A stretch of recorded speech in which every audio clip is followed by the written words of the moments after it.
A flash of lightning, a hammer streaks across the sky. A golden lasso snakes around a monster, a demigod roars, holding the heavens on his shoulders. These are the moments we remember, the scenes we rewind. They are champions of justice, symbols of hope, the familiar guardians of our modern myths. They are the heroes we put on a pedestal, the heroes we think we know so well. So find a quiet space, wherever you are. Let the noise of the day begin to fade completely. Take a slow, deep breath, and allow yourself to settle in. For the next 90 minutes, there is nowhere else to be, and nothing else to do. We are leaving the modern world behind. We are travelers, sitting together in the quiet dark, listening for the echoes of stories that were old when the world was young. Because the heroes we know, they have a secret. An ancient, hidden origin story. It is not a tale that is darker or stranger, but one that is quieter, deeper, and far more profound than anything seen in a theater. It is a story that does not shine with the gleam of the silver screen, but flickers with the soft light of a campfire. A story written not in comic books, but in ancient poems and crumbling scrolls. A story of gods who weren't always good, and heroes who weren't always heroic. Tonight, we are uncovering the real story behind your favorite movie heroes. Because this is the original blueprint for heroism.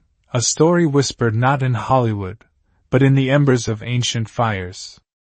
Our journey tonight will be a long and winding one. We will travel from the cold, mist-covered shores of Scandinavia, to the sun-drenched, wine-dark seas of ancient Greece. We will witness how the primal forces of nature were first imagined as gods, and how the most human of flaws were etched into the lives of demigods. Then, we will journey forward, into our own time, to see how these ancient blueprints were used to build the modern myths we see on screen, from the last son of a doomed planet, to the boy wizard who was destined for greatness, and the huntress who set the world ablaze with a single spark. So let the stories wash over you. There is nothing to do but listen. Our journey begins now, amidst the clash of thunder and the roar of the northern winds, as we seek the true story of Asgard's mightiest son. Let us begin with the hero we know, the god of thunder himself, Thor Odinson. When you picture Thor, you probably see Chris Hemsworth. Charming, a little arrogant, but ultimately noble. He is a prince from the shiny, cosmic realm of Asgard, a kingdom of gleaming golden spires and impossible science that feels more like the distant future than the ancient past. He is a founding avenger, a worthy wielder of the hammer Mjolnir.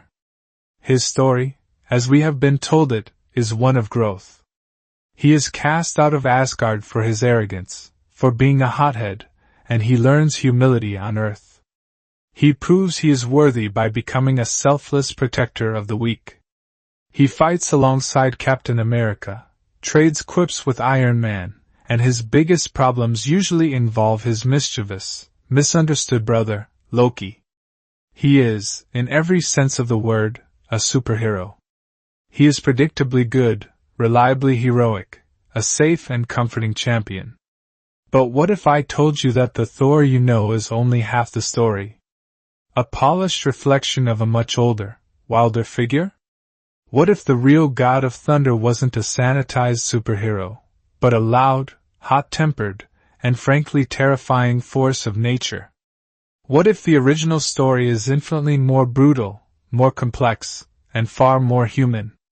To find the real Thor, our journey must take us back over 1,000 years, to a world not of cosmic highways, but of icy fjords and long dark winters. We must travel to the cold, harsh landscapes of Scandinavia, and crack open the ancient pages of the Poetic and Prose Eddas, the main sources for Norse mythology. First, let us speak of his appearance. The mythological Thor was not a clean-shaven blonde. The Vikings who worshipped him, who saw his face in the heart of the storm, described a much more formidable figure, immense, with a fiery red beard that mirrored the lightning, and eyes that were said to literally burn with a fearsome light. When he got angry, which was often, his very presence was an event.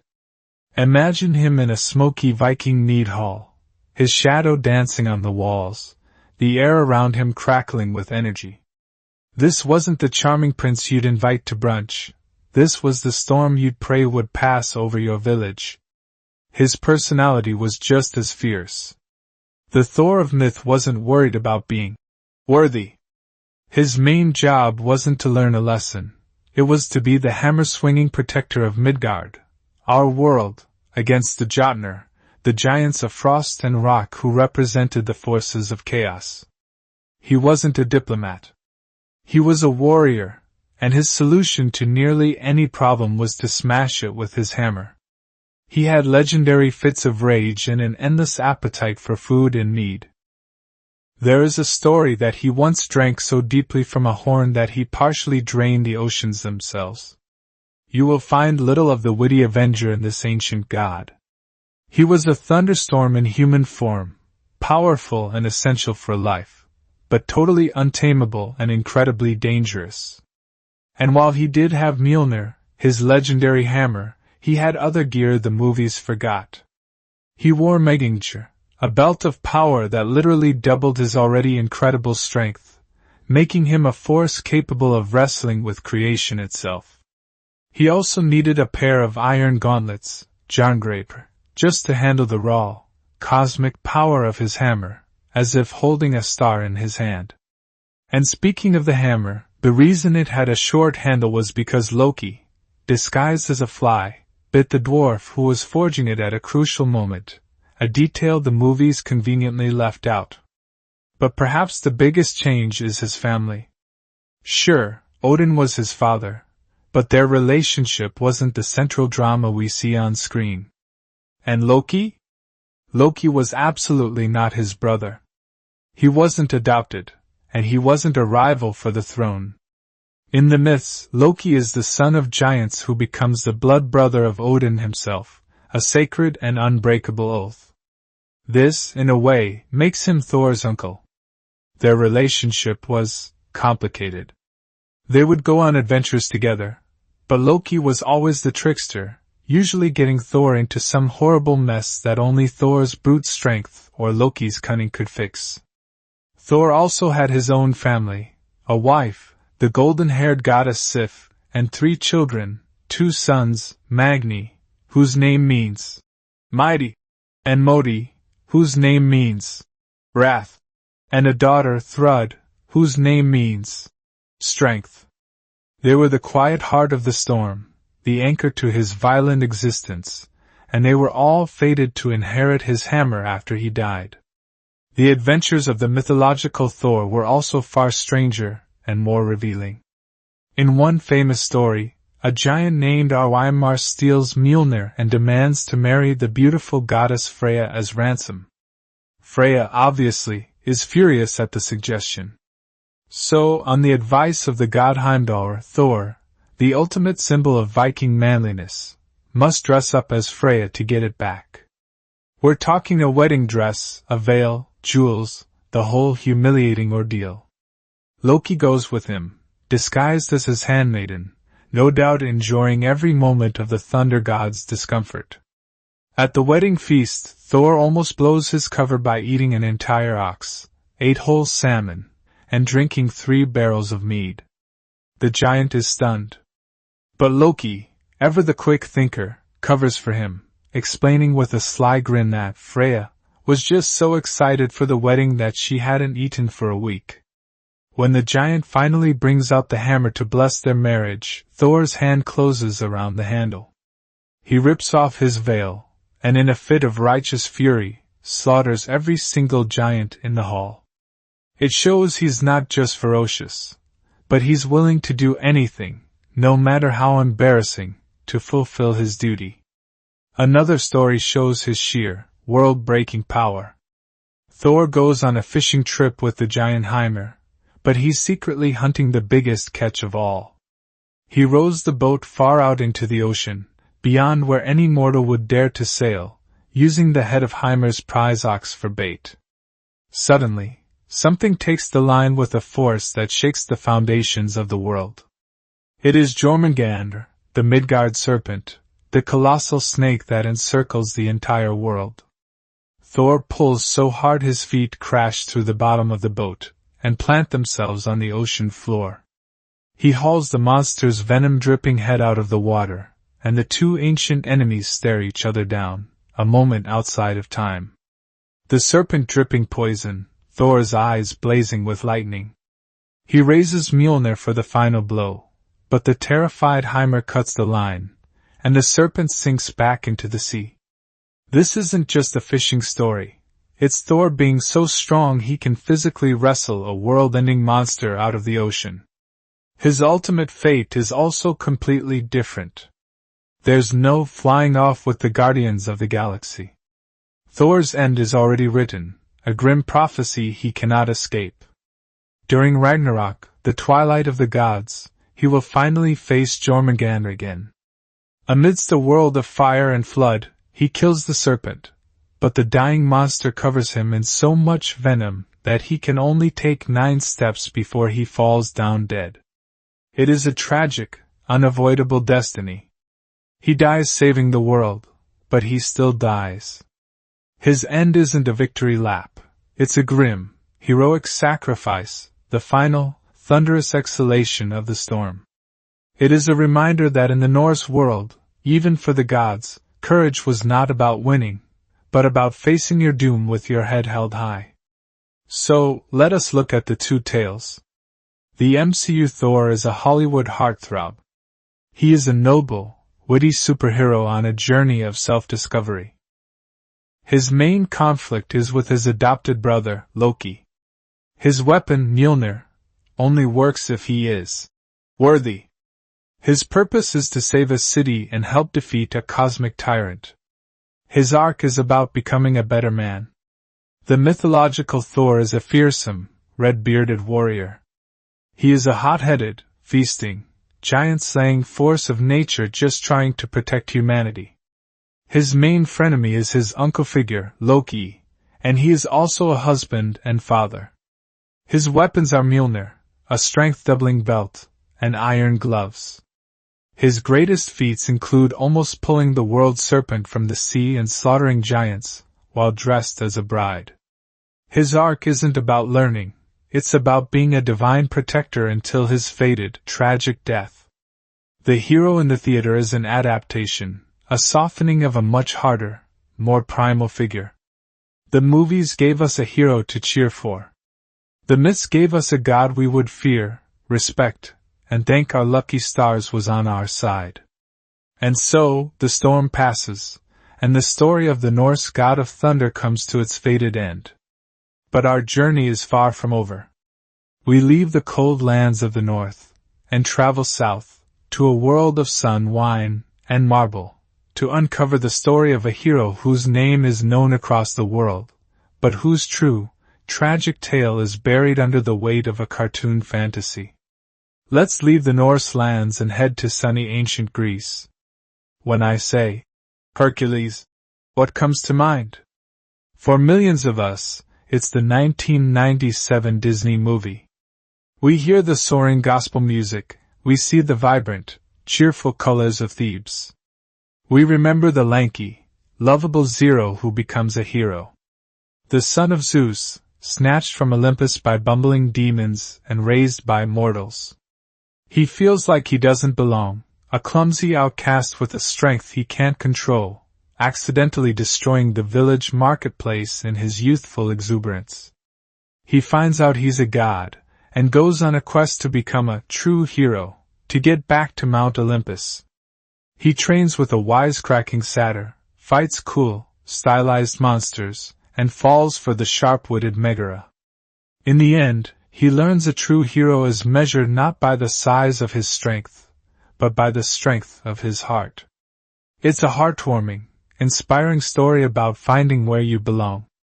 But what if this beloved zero-to-hero story is a heavily sanitized version of one of the most tragic, violent, and morally gray stories ever told? What if we were to peel back this bright, cheerful painting to find a much darker, more sorrowful masterpiece hidden beneath? What if the real hero's journey wasn't about finding fame, but about finding forgiveness for an act so horrific it's almost unspeakable? The Greeks did not create myths to comfort their children. They created them to explain the terrifying, beautiful, and often cruel nature of the world, of the gods, and of the human heart itself. To find the real story of Heracles, we have to look past the Disney castle and into the works of ancient playwrights and poets, who understood that the brightest light casts the darkest shadow. And first things first, his name. The Greeks called him Heracles. It means, the glory of Hera. This is the first and most brutal joke of his entire life, because Hera, queen of the gods, did not glorify him. She despised him. Why? Because Heracles was living, breathing proof that her husband, Zeus, had cheated on her with a mortal woman named Alcmene.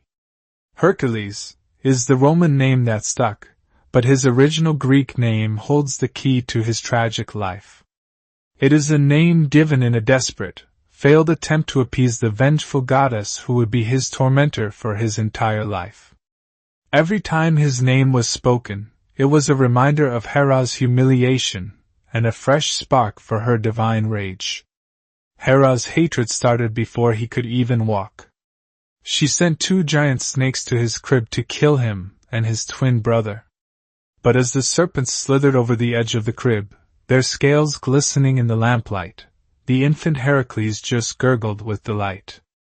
He grabbed the serpents, one in each hand, and happily strangled them to death, shaking them like rattles. This was a sign of his immense, God-given power, but it was also a dark omen of the violence that would follow him everywhere, a promise that his life would be a constant battle against the monsters sent by his divine enemy. Now, we must speak of his real motivation. In the Disney movie, he does his heroic deeds for fame, to become a celebrity. The real story is so much darker. In the myths, Heracles grew up. He became a great warrior, a hero of Thebes, and he married the princess, Megara. They had several children and he was, for a little while, happy. He had a home, a family, a life free from monsters. But Hera wasn't finished with him. She watched from Olympus, her hatred festering, and she inflicted a temporary madness upon the hero. In this delusional state, a horrifying waking nightmare, Heracles didn't see his wife and children. He saw enemies. He saw monsters. He saw threats to be eliminated. And in a fit of divine madness, he slaughtered them all. When the madness finally lifted, it did not evaporate like a dream. It receded like a flood, leaving behind the wreckage. He was left standing in the ruins of his life, covered in the blood of his family. The silence of his home, once filled with laughter, was now a deafening testament to his crime. The guilt and despair were unimaginable. This is the act that defines him. He isn't driven by a quest for fame. He's driven by a desperate, soul-crushing need for atonement. For purification from this unforgivable sin.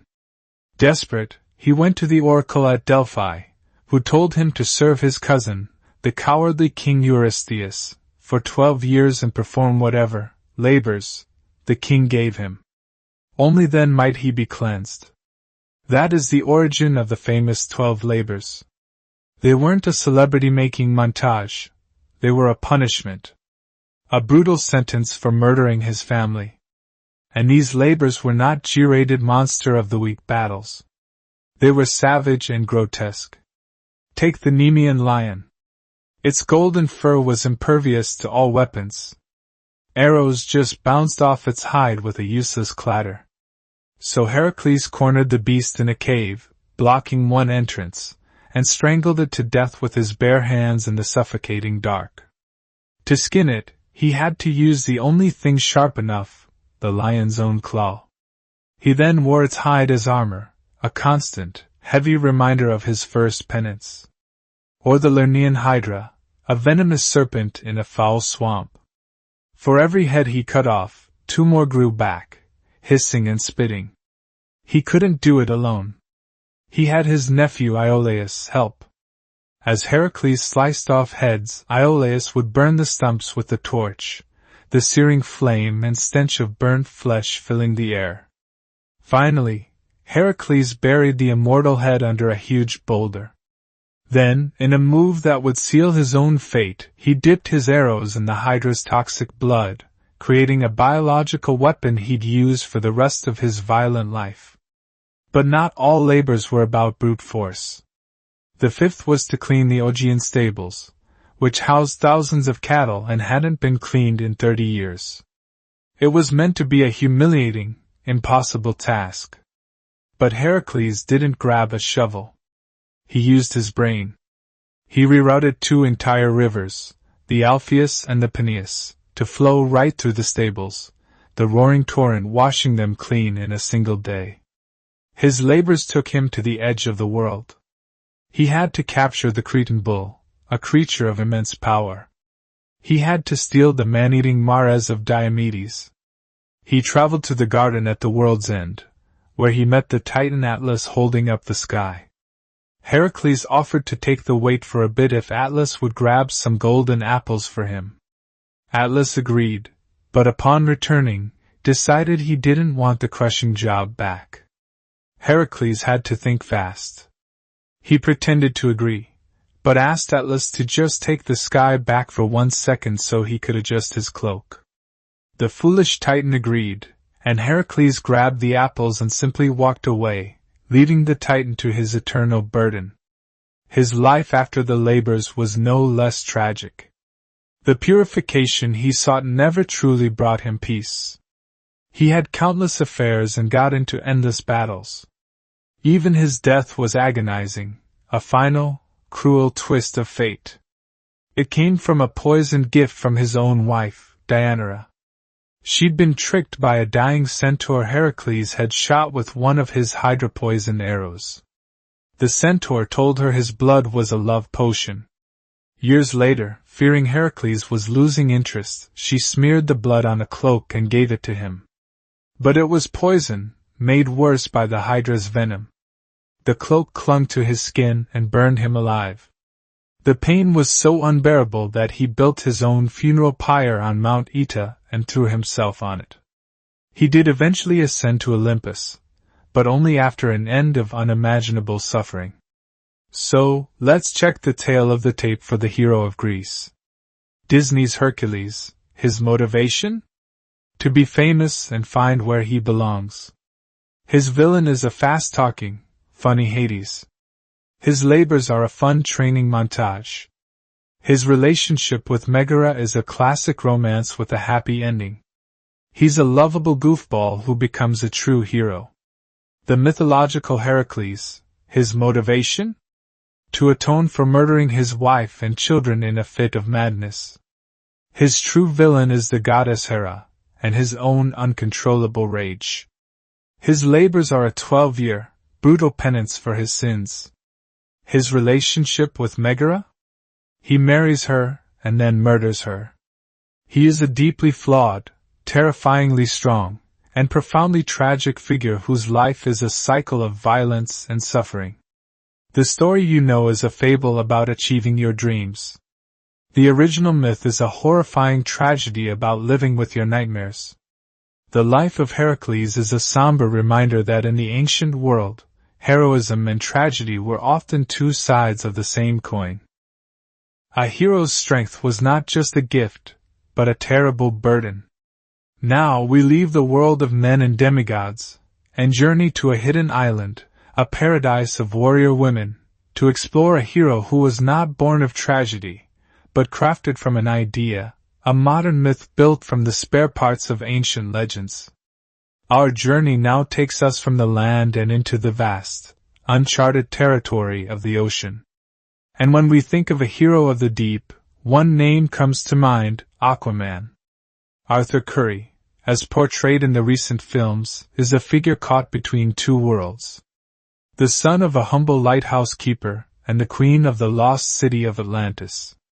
He is a gruff but good-hearted outsider, more comfortable with a bottle of whiskey in a lonely tavern than he is with a crown upon his head. He feels the pull of the surface world, the simple, quiet life he knew with his father. But he also feels the pull of the abyss, the call of his royal blood. He is a reluctant king. His power is immense. He can communicate with all sea life, swim at supersonic speeds, and possesses strength enough to lift a submarine. But his true purpose, his heroic journey, is to be a bridge. A bridge between the surface world he grew up in, and the deep, hidden kingdom that is his birthright. He is a protector, a uniters, a hero who ultimately chooses his noble destiny to prevent a war that would destroy both of his homes. But this hero, this noble king who fights for unity, is a very modern invention. He is a reflection of our own hopes for harmony between our world and the natural world of the sea. What if his mythological counterpart, the original god of the ocean, was not a hero at all? What if he was not a bridge between the worlds, but a terrifying, uncrossable chasm? What if the true god of the sea was as deep, as dark, and as dangerously unpredictable as the ocean itself? The Greeks, who lived their lives by the sea, knew its dual nature. It gave them life, but it also took it without warning. Their god of the sea was born from that truth. To find him, we must once again journey back to ancient Greece, and speak the name of the god who ruled the 70% of the world that humanity could not, Poseidon. To the ancient Greeks, the sea was not a place for recreation. It was a place of immense mystery, terror, and power. It was the source of their food and their trade, but it was also their graveyard. And Poseidon was the embodiment of its every mood. He was one of the three great brothers, along with Zeus who ruled the sky and Hades who ruled the underworld. After they defeated their father, the Titan Cronus, they drew lots for the realms of the world. Poseidon's prize was the sea, and he ruled it from a golden palace beneath the waves. But his power was not limited to the water. His most terrifying title was Earthshaker. When his rage was stoked, he would not just summon a storm. He would strike the bedrock of the earth with his mighty trident, and the very foundations of the world would tremble. Mountains would split, islands would sink, and the land itself would heave and crack. The tsunami, that terrifying wall of water that comes from the angry earth, was his signature weapon. He was the god of earthquakes, of the violent, unpredictable fury of the planet itself. This was not a hero who saved people from natural disasters. This was the god who was the natural disaster. He was the reason cities fell and coastlines vanished overnight. Poseidon's temperament was a perfect reflection of his domain. He was moody, tempestuous, and held grudges that could last for generations. Sailors did not pray to him out of love or admiration. They prayed to him out of pure abject fear, hoping to appease his notoriously foul temper. The most famous example of his vindictive nature is his role in the story of Odysseus. When the hero Odysseus blinded Poseidon's son, the Cyclops Polyphemus, the sea god did not challenge him to a fair fight. He cursed Odysseus to wander the sea for 10 long years, tormenting him with storms, sea monsters, and shipwreck, ensuring the hero would lose all his men and return home a broken man. Poseidon's rage was not a momentary flash. It was a slow, grinding, patient form of torture, as relentless as the tide. And where Aquaman commands the creatures of the sea, Poseidon created its monsters. His creative acts were often born of violence and lust. He is said to have fathered the Cyclops, the one-eyed giants who knew only brute force. In a dark and terrible story, he assaulted Medusa in a temple belonging to the goddess Athena. As a punishment, Athena transformed the beautiful Medusa into a hideous gorgon with snakes for hair. And when the hero Perseus later killed Medusa, from her blood sprang 2 of Poseidon's children, the winged horse, Pegasus, and the giant Chrysaor. He was not a shepherd to the life of the sea. He was a careless and often cruel father to its most terrifying abominations. He also created the first horse, a beautiful creature, but one that could also be used for the brutality of war, another reflection of his own dual nature. Perhaps nothing shows his pride and his violent temper better than the famous contest for the city of Athens. Both he and the goddess Athena wished to be the patron deity of this great new city. The gods decided that whoever gave the city the better gift would win its devotion. The contest took place on the high, rocky hill of the Acropolis. Poseidon, in a display of his awesome power, struck the rock with his trident, and a spring of salt water gushed forth. It was a symbol of his might, the power of the sea itself, a promise of naval power, but a gift that could not be drunk.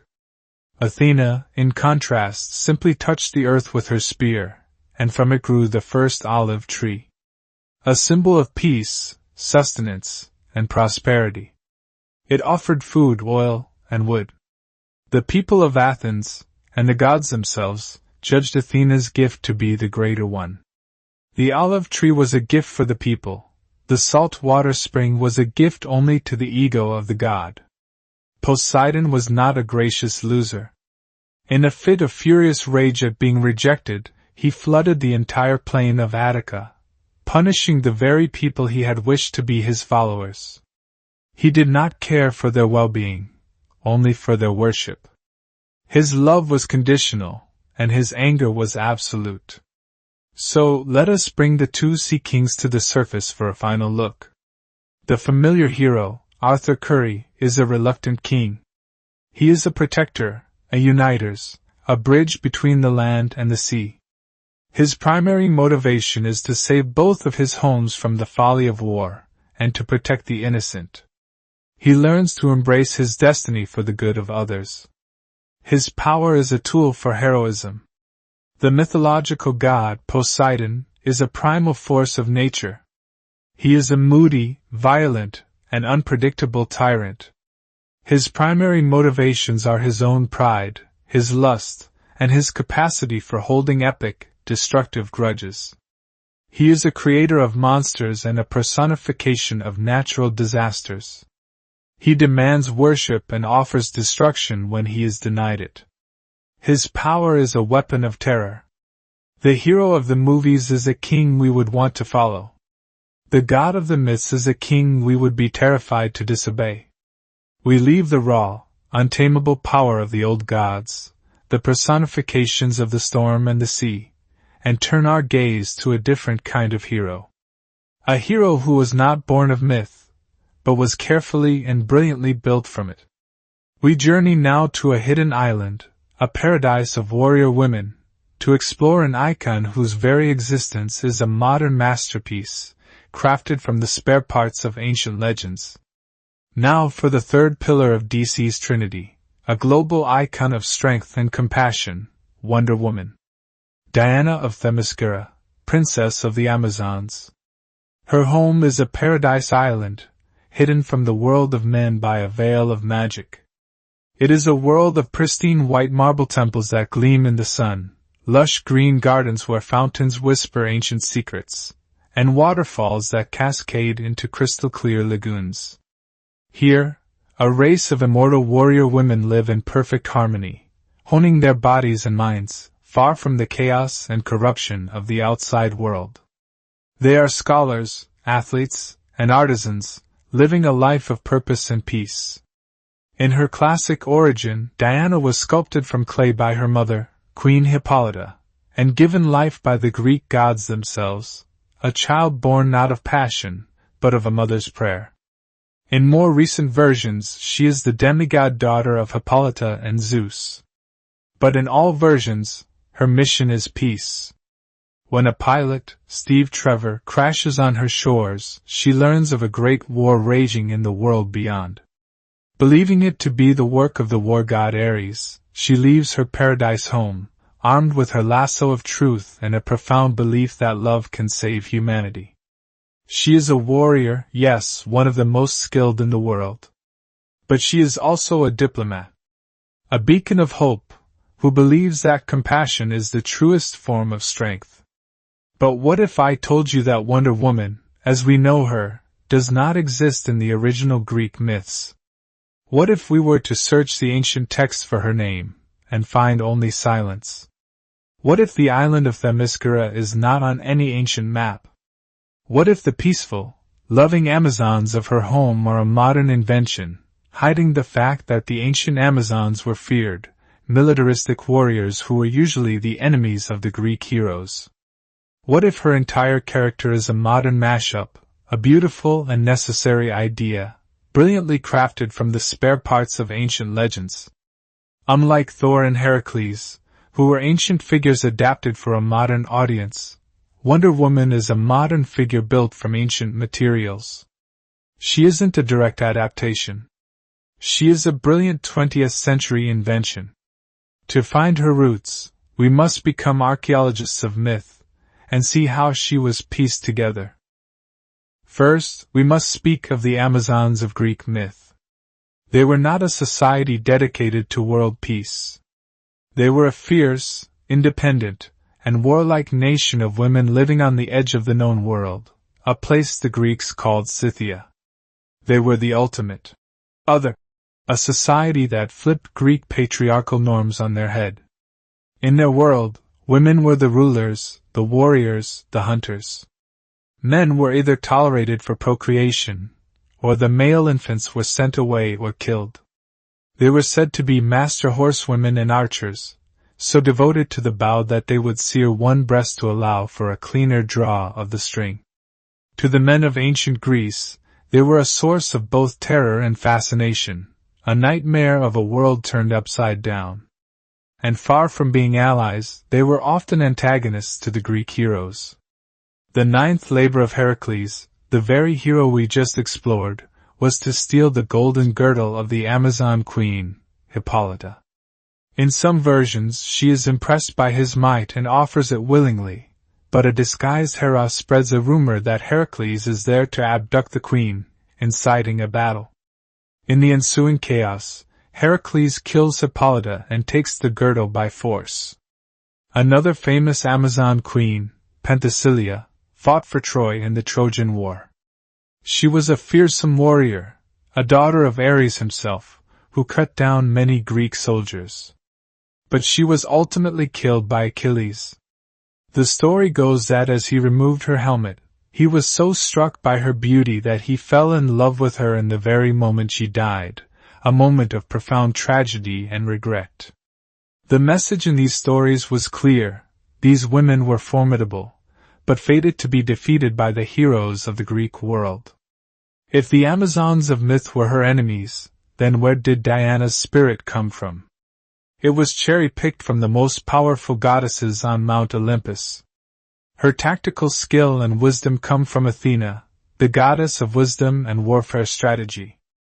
Athena was born fully formed from the head of Zeus, a goddess of the mind, not just the fist. While her brother Ares was all about bloodlust and the chaos of battle, Athena was about the smart, just side of war. She was the patron of heroes like Odysseus, who won not just with strength, but with cunning. Diana fights with purpose, not just rage. That is the spirit of Athena flowing through her. Her independence and her role as a protector of women comes from Artemis, the virgin goddess of the hunt. Artemis rejected the world of men and the politics of Olympus to roam the wilderness with her all-female entourage of huntresses. She was fiercely protective of her followers and her own independence, and would punish any man who dared to spy on them or disrespect them. Themyscira itself is basically a city-sized version of Artemis's sacred, protected band of women, a space entirely free from male influence. And her core philosophy of love? That comes from Aphrodite, the goddess of love and beauty. But this is not as simple as it sounds. In some places, like the warrior city of Sparta, she was worshipped as, or like Aphrodite, a goddess who understood that love and war are two of the most powerful and world-altering passions. The Greeks knew that love, just like war, could be incredibly destructive. It was love, after all, that caused the Trojan War. Wonder Woman's belief that love is the ultimate healing force is a modern, much gentler take on this ancient, powerful, and dangerous idea. The final pieces of her story are entirely modern. The origin of Diana being sculpted from clay was an idea from her writer in the 1940s, William Moulton Marston, a psychologist who wanted to create a new kind of hero. He deliberately gave her an origin completely free from men, a hero who triumphed not with fists, but with love. The more recent change to make her a daughter of Zeus brings her more in line with heroes like Heracles, but it sacrifices that unique maid woman story. In the ancient myths, there is no single figure who combines all these traits. There is no Diana. She is a modern myth, a beautiful idea, crafted from the spare parts of ancient legends. Let's do our final tale of the tape. Wonder Woman's Themyscira is a paradise, a utopia meant to be a beacon of peace. The mythological Amazon homeland was a hostile, militaristic state that challenged the Greek world. Her Amazons are emissaries of love and diplomacy. The ancient Amazon's mission was to wage war and live free of men. Her origin is either being uniquely made from clay, or being the destined demigod daughter of Zeus. She is an ally and friend to other heroes. The mythological sources show no single Wonder Woman. She's a composite of warrior queens who were killed by Greek heroes, and powerful, often dangerous goddesses like Athena, Artemis, and Aphrodite. They weren't partners with the Greek heroes. They were adversaries. Wonder Woman is a beautiful, powerful idea. She is the hero we wish the ancient stories gave us, a warrior for peace, born of love. But the myths that inspired her are a stark reminder that in the ancient world, power was rarely peaceful. And so, we see how a modern myth can be intentionally crafted, a deliberate synthesis of ancient parts to create something new and necessary for our time. We now leave the world of magic and mythic Greece behind, and travel to the stars themselves. We journey to a doomed planet, to meet another modern hero, a hero whose story is not one of magic, but of science fiction, yet one whose origins are perhaps the oldest and most sacred of all.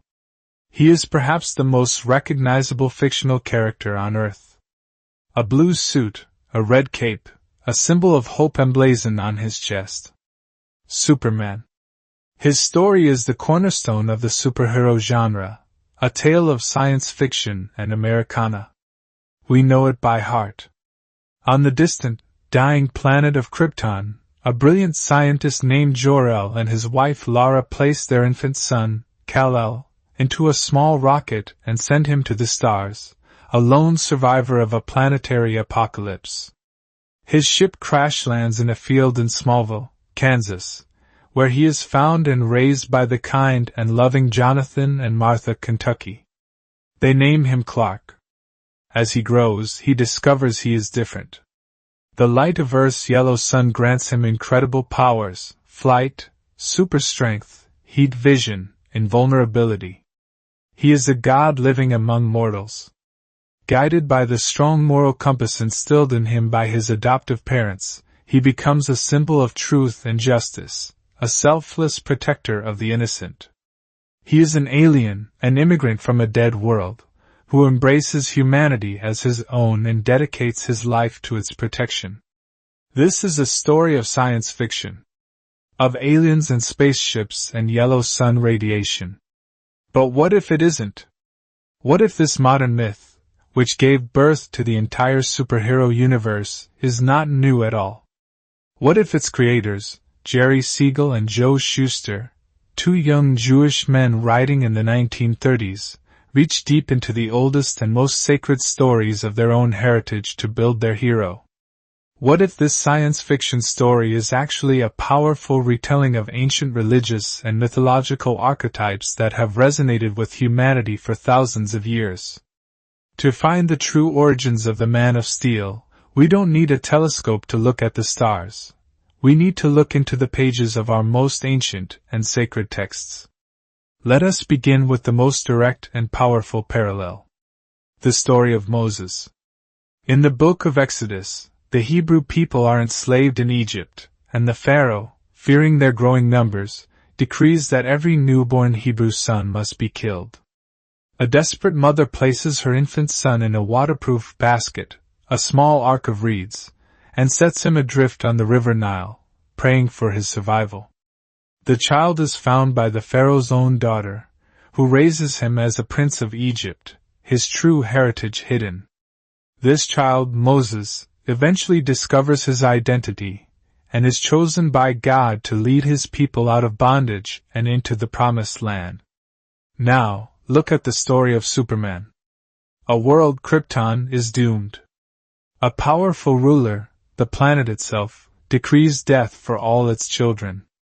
A desperate mother and father place their infant son in a small vessel, an ark, and send him across a great cosmic river, praying for his survival. The child is found by strangers in a foreign land and is raised as one of their own, his true heritage hidden. This child, Kal-El, eventually discovers his identity and is destined to become a leader and a savior, not for his own lost people, but for all the people of his adopted world. The parallels are not accidental, they are foundational. Superman is Moses, reborn in the language of science fiction. Next, let us look at the nature of his power. In the book of Judges, we find the story of Samson. He is a Nazirite, a man consecrated to God from birth, and he is granted superhuman strength. He is an unbeatable champion for his people, the Israelites, against their oppressors, the Philistines. He can tear a lion apart with his bare hands and slay 1,000 men with nothing but the jawbone of a donkey. He is, for all intents and purposes, invincible. But he has one specific weakness. His strength is tied to his Nazirite vow, symbolized by his uncut hair. When his hair is cut, his strength vanishes, and he is easily captured. Now, consider Superman. He is a champion for humanity, a being of almost limitless strength. He is invulnerable to nearly every weapon known to man. But he too has one specific weakness, kryptonite. A radioactive fragment from his own doomed homeworld. Just as Samson's weakness was intrinsically tied to the source of his strength and his identity, Superman's weakness is a literal piece of his own heritage. Both are nearly invincible figures, brought low by a single, specific, and deeply personal vulnerability. Finally, we must explore the most profound and resonant archetype of all. The parallels to the story of Jesus Christ are woven deeply into Superman's DNA. It begins with the Father. A heavenly Father, Jor-El, whose name even sounds similar to one of the Hebrew names for God, El, sends his only Son to earth to be a light for humanity. This Son's purpose is to save humanity from its own worst impulses, to be a symbol of hope and self-sacrifice. The Son is raised by humble, earthly parents, a farmer and his wife, just as Jesus was the son of a carpenter. He has a dual nature. He is both Kal-El of Krypton and Clark Kent of Earth, just as Jesus was both divine and human. He spends his youth in a small, quiet town, his true power hidden from the world. He reveals his true self and begins his mission around the age of 30. He can walk on water, or in Superman's case, fly above it. He even has his own version of the 40 days in the desert, the fortress of solitude, a quiet place of contemplation where he communes with the spirit of his Father. And in many modern retellings, he ultimately performs the greatest sacrifice, giving his own life to save the world from a great evil, only to be resurrected, returning to the light when humanity needs him most. So what is the final tale of the tape? The familiar hero is Clark Kent, a science fiction alien from the planet Krypton. His powers come from the radiation of a yellow sun. He is an immigrant story, a fantasy of ultimate power used for ultimate good. The mythological sources reveal a different story. He is a Judeo-Christian archetype. He is the infant Moses, saved from destruction in a small ark to become a savior. He is the champion Samson, a figure of impossible strength with a single, fatal weakness. And he is a messianic figure, the only son sent by a father in the heavens to be a symbol of hope and sacrifice for all mankind. The Man of Steel is not just a superhero. He is a modern parable, a retelling of our most ancient stories of faith, hope, and redemption, wrapped in a red cape. The story of Superman shows us how our most sacred tales can be reborn in new forms, their power enduring across millennia. We now leave the American heartland and journey across the Atlantic, to the misty shores of Great Britain. We will enter a world of magic and prophecy, to explore a young hero whose story captivated the world, and whose origins lie in the foundational myth of a once and future king. There are few stories as beloved, as universally known, as that of Harry Potter. It begins not in a grand castle or a distant galaxy, but in the most mundane of places, a cupboard under the stairs. Here lives a small, unloved orphan with a lightning bolt scar on his forehead, raised by his cruel aunt and uncle who despise anything that is not perfectly normal. His life is one of quiet neglect and loneliness. But on his 11th birthday, a letter arrives, an invitation that changes everything. He is not normal. He is a wizard. And he is whisked away from the gray world of Privet Drive to the magical, wondrous world of Hogwarts School of Witchcraft and Wizardry. Here, he discovers his true identity. He is the boy who lived, the only person to have ever survived the killing curse, cast by the most evil dark wizard of all time, Lord Voldemort. He finds not just magic, but friendship, family, and a home. With his friends Ron Weasley and Hermione Granger by his side, he navigates the joys and perils of school life, all while slowly uncovering the dark secrets of his past and the terrible destiny that awaits him. This story has all the hallmarks of a modern fantasy classic. A detailed magical world, a compelling coming-of-age story, a clear battle between good and evil. But what if this story, which feels so fresh and new, is actually a powerful retelling of Britain's own foundational myth? What if the story of the orphan wizard who is destined for greatness is a modern echo of the story of an orphan squire, destined to be king? What if Hogwarts is a new Camelot, and its greatest headmaster a new Merlin? To find the ancient bones of this modern tale, we must look to the legend that is woven into the very soul of Britain, the story of King Arthur. Let us begin with the hero himself. Harry Potter is an orphan, raised in obscurity by the Dursleys, completely unaware of his magical heritage. He does not know that his parents were heroes who sacrificed themselves for him, or that his name is famous throughout the wizarding world. He is, for all intents and purposes, a prince living in hiding, disguised as a pauper, protected by his anonymity from the dark forces that seek to destroy him. Now, consider the young Arthur. In the most famous versions of his legend, he is the secret son of King Uther Pendragon. After the king's death, the kingdom is thrown into chaos. To protect the child, the wizard Merlin takes him away and gives him to a loyal knight, Sir Ector, to be raised as a common squire, his royal bloodline a complete secret. He grows up knowing nothing of his true parentage, unaware that he is the hidden heir to the throne of all Britain. Both Harry and Arthur are orphans of a sort, raised in humble circumstances, their true, magnificent identities kept from them to ensure their survival until the day their destiny calls. Every young hero needs a guide, and in these stories, they are two of the most famous wizards in all of literature.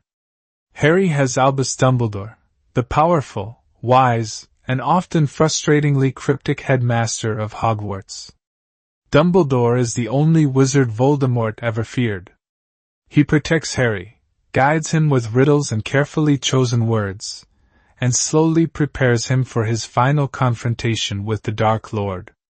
Arthur has Merlin, the powerful, wise, and enigmatic wizard who orchestrated Arthur's birth and his hidden upbringing. Merlin is a prophet, a shapeshifter, and a master strategist who guides Arthur towards the throne and advises him in the early days of his reign. Both Dumbledore and Merlin are grand, chess master figures, manipulating events from behind the scenes for the greater good, and providing the young hero with the tools and knowledge he needs to fulfill his prophecy. And what is a hero without his legendary weapon? Harry has the Sword of Gryffindor. It is not a sword that can be claimed by just anyone. It must be earned. It presents itself to a true Gryffindor in a moment of great need. For Harry, it appears out of the Sorting Hat, a magical object that proves his worthiness and his courage. Arthur has Excalibur. In the most famous telling, it is the sword in the stone.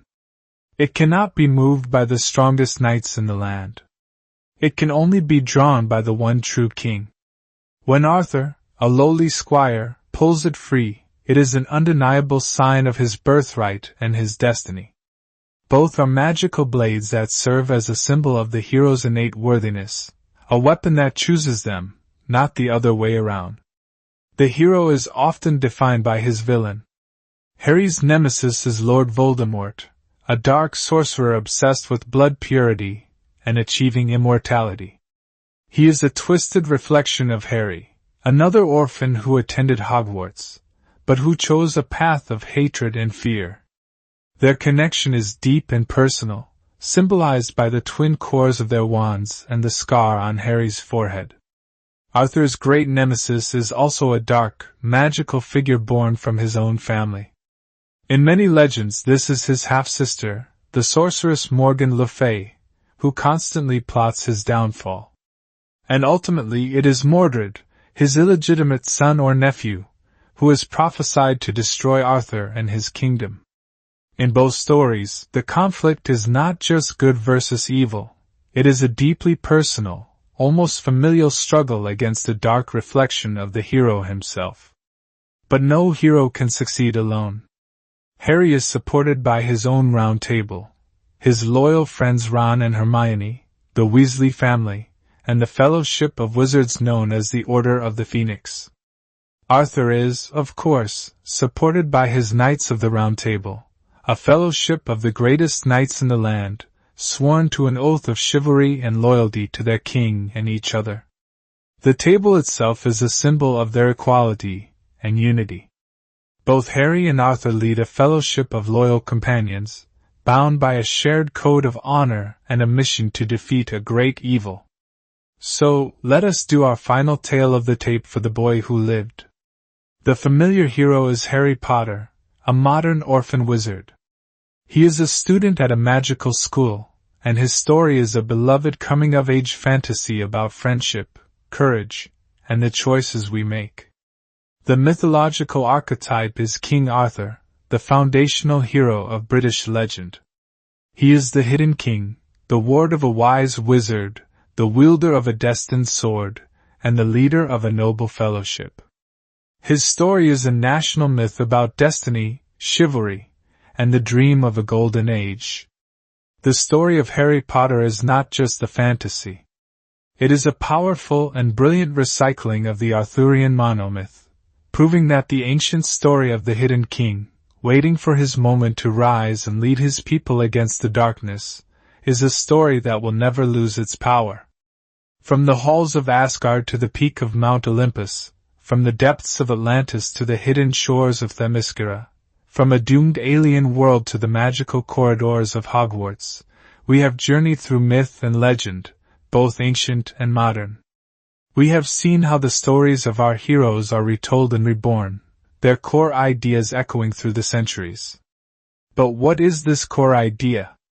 What is the one, fundamental pattern that unites them all?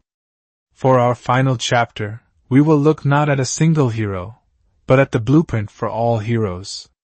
We will explore the one story that lives inside all the stories we have ever told. Our next hero lives in a world stripped of magic and myth, a world of stark, brutal reality. This is the nation of Panem, and our hero is Katniss Everdeen of District 12. She is not the daughter of a god or a hidden queen. She is the daughter of a dead coal miner, a girl whose identity is shaped by the coal dust that never quite washes away and the gnawing hunger that is a constant companion. Her world is one of poverty, starvation, and the constant, oppressive watch of a decadent, cruel capital. Her defining skill is not a gift from the heavens, but one learned through necessity. She is a master of the bow and arrow, an illegal hunter who slips through the fence of her district to find food for her family in the forbidden woods. The forest is her only sanctuary, the only place she feels truly herself. Her life is a quiet, grim struggle for survival, until the day of the reaping, when her younger sister, Prim, is chosen to fight to the death in the annual Hunger Games. In a single, selfless act that will change the world, Katniss volunteers to take her sister's place. She is thrown into a televised bloodbath, forced to kill or be killed. But through her skill, her defiance, and her unexpected compassion, she becomes something the capital never intended, a symbol of hope. She becomes the Mockingjay, a reluctant icon of a rebellion that she never wanted, a girl from the woods who sets an empire on fire. Katniss feels so modern, a hero for our times. She is a product of a dystopian world, a commentary on reality television, inequality, and the power of the media. But what if her archetype, the fierce and self-sufficient huntress who is the protector of the innocent, is not modern at all? What if the story of a young woman who is more at home in the wild woods than in the corrupt cities of men, who wields a bow with deadly grace, and whose primary motivation is the fierce protection of the young, is a story that is thousands of years old? What if the girl on fire is just the newest incarnation of a flame that was lit in the ancient world? To find the origins of the Mockingjay, we must journey back once more to the wild forests of ancient Greece, and seek out the goddess who runs with the wolves. Let us speak of Artemis, one of the most complex and powerful of the Olympian gods. She was the Greek goddess of the hunt, the wilderness, wild animals, and most importantly, the protector of young girls and childbirth. She was Apollo's twin sister, but where he was the god of the sun and civilization, she was the goddess of the moon and the untamed wild. She rejected civilization. She rejected marriage, and the politics of Olympus, choosing to roam the mountains and forests with her band of all-female companions, her huntresses. Her sacred weapon, her very symbol, was the silver bow and arrow. It represented skill, precision, and the ability to strike from a distance. Her identity was inseparable from it.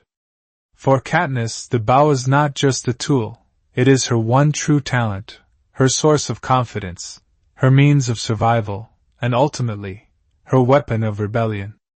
The image of the girl with the bow is the image of both Katniss and Artemis. But the deepest connection is their shared role as protectors of the young. Artemis was a fierce and often ruthless guardian of the innocent. The myths are filled with stories of her punishing those who threatened or disrespected the young and helpless.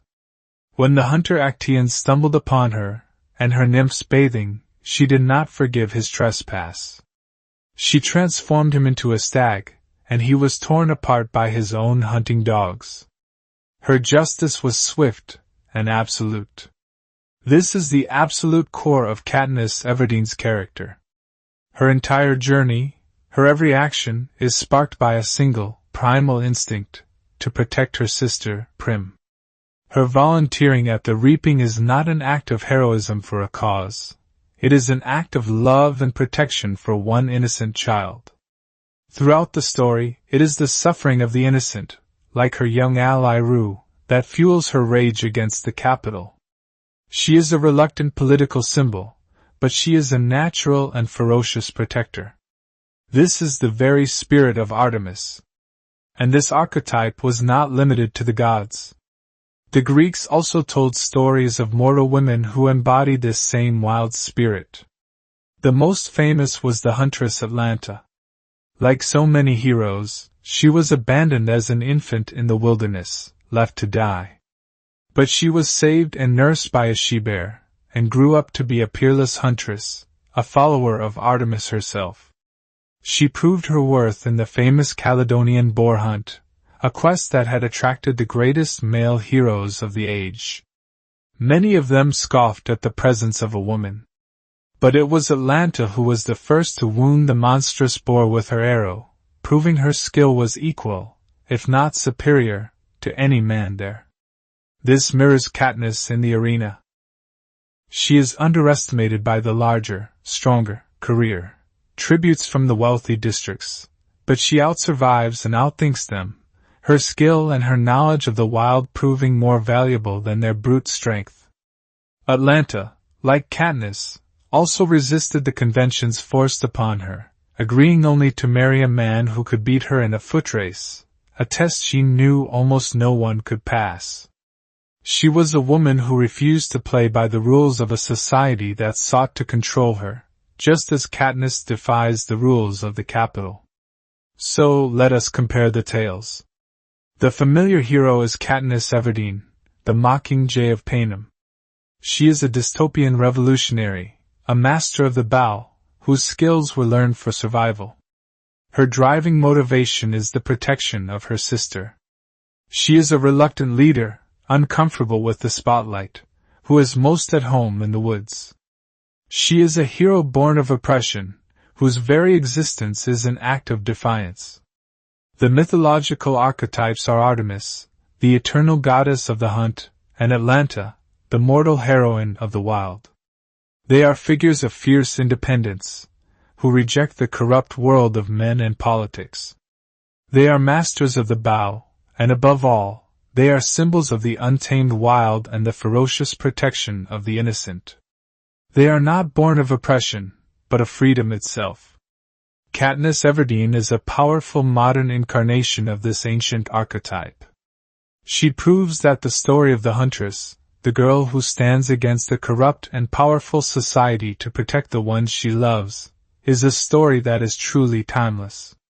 From the halls of Asgard to the peak of Mount Olympus, from the depths of Atlantis to the hidden shores of Themyscira, from a doomed alien world to the magical corridors of Hogwarts, and now to the oppressed districts of Panem, we have journeyed through myth and legend. We have seen how the stories of our heroes are retold and reborn, their core ideas echoing through the centuries. But what is this core idea? What is the one, fundamental pattern that unites them all? For our final chapter, we will look not at a single hero, but at the blueprint for all heroes. We will explore the one story that lives inside all the stories we have ever told. And so, our fireside tale comes to a close. The journey is over, but the echoes remain, whispering in the quiet moments long after the story is done. We have traveled through storms and stars, through ancient forests and dystopian futures, seeking the blueprints of our greatest heroes. We began in the heart of the storm, with the primal force.